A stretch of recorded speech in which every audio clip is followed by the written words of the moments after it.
So the next one's about election integrity in the Amistad project. We talked about this before, about the Amistad project with this gentleman named Phil Klein.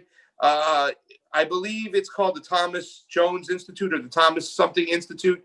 It's a civil liberties group out of the Midwest. And this one gentleman who's kind of been going around dropping a lot of knowledge pre-election his name is Phil Klein. He's from the Amistad project. Now, here's an article from Breitbart, but I just wanted to put it up. It said Mark Zuckerberg's $419 million non-profit contributions improperly influenced the 2020 presidential election. And he did, fam. He influenced this election really, really big. And one of the ways he influenced them, and I want people to understand this, and I want them to grasp what's going on, because we talk about the frameworks about elections, about how it has to be fair. To be constitutional, it has to be fair. We can't give one side an unfair advantage. Well, what Zuckerberg did, especially in Wisconsin, was he funded all these drop boxes. The only problem is he funded them only in the heavily Democratic areas. So in the urban areas and the Democratic areas, there was one drop box every 2 square miles. In the suburban areas out in the wilderness, where it's the Trump voters, like I said, it was more likely that you get a picture of Bigfoot than you find one of these drop boxes because they weren't there. That is unconstitutional. Several people sued and took it all the way to the Supreme Court only to see it been shot down. This here is Philip Klein. He is part of the Amistad group. I saw this guy speak many times. I've seen him prepare these another right-wing outlet, because a lot of people don't cover this. This is the Newsmax, and you can hear what he has to say right here, talking about what happened and the influence of Zuckerberg. I mean, how can he come in and just spend $420 million to influence our elections? That is not constitutional. So here we go. You can play this real quick. Zuckerberg funds are funds that he directed through a nonprofit that dictated to cities in the urban core how they would manage the election. Over $500 million. That's a shadow government. The total appropriation by the federal government for states to manage the election is $400 million. That money was joined by other monies. It told these urban core cities how they're going to run the election, how many satellite offices they would have. It paid the election judges, the officials who determine what ballots to count. It purchased the machines. It paid the salaries of those who boarded up the windows and kicked Republicans out of the counting room. So in this past election, we had a billionaire in the counting room, and America was kicked out. And that's wrong. And the report details all of that flow of money and the 501c3s that were involved in it and the cities that accepted the funds. Zuckerberg fund.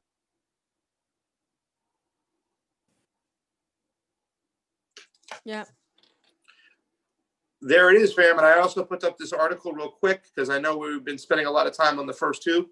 The new lawsuit claims that the drop boxes were illegal. Fam, this has been a fight that's been going on. We talk about elections and how they have to be fair. And what happened in Wisconsin was disgusting. And the fact that we're allowing this outside money being influenced by people like Mark Zuckerberg is totally disgusting. And what happened in Wisconsin was just ridiculous across the board. And so I just wanted to kind of pour out that element, because when it comes to the future, fam, we have to fight against this. We have to say, listen, you can't have these drop boxes. They break the chain of custody. And people like Dean Logan and Alex Padilla, what do? Oh, look at the participation rate now with these drop boxes. Now, so many more people participate. No, they're lying to you. What they're doing is they're filling these drop boxes with ballots that aren't valid, that people who have moved and the ballots got sent back to wherever they're from. The establishment gets a hold of them. Now with ballot harvesting and all these drop boxes, you can really sway an election. And who does it affect? The down ballot candidates. We have to eliminate these kind of practices. We have to eliminate ballot harvesting. We have to eliminate ballot boxes. People have to walk them, their ballot, into the voting center. Now, if it's a senior citizen who can't get there and it's a relative, we have to make rules on these things, but we have to stop these type of practices. That's why we saw before this election, before one vote was casted, it's like they're going to steal this election, and they're moving every single pawn and rook and knight into place to go and do it. And don't use chess terms, Pasta, when you're losing. I'm going to post up me and Johnny's game that I beat him online. How about that? But, I mean, they did make their moves, fam. They made it before the election. Everything they did was very nefarious. It was a sinister-like game, and they stole this election. And poo to the leftist YouTubers who are not talking about it and only talking about one side getting cheated. So it really does suck. And it sucks that a lot of these reports are only coming from the right wing media because they're the only ones talking about it. So besides us, let me tell you something. I look for those on so many different outlets. I can't find it. They're avoiding it like the plague. They're acting like there was nothing to see here. Move along. Nothing abnormal. When you had these mathematical anomalies, they even talked about it. If you get a chance, ladies and gentlemen, go back and watch the Wisconsin hearing. It's only 7 hours and 52 minutes. It's a short watch, but I mean, it was so intriguing. And the way the Wisconsin Democrats treated the whole thing, it's like you know what I'm saying?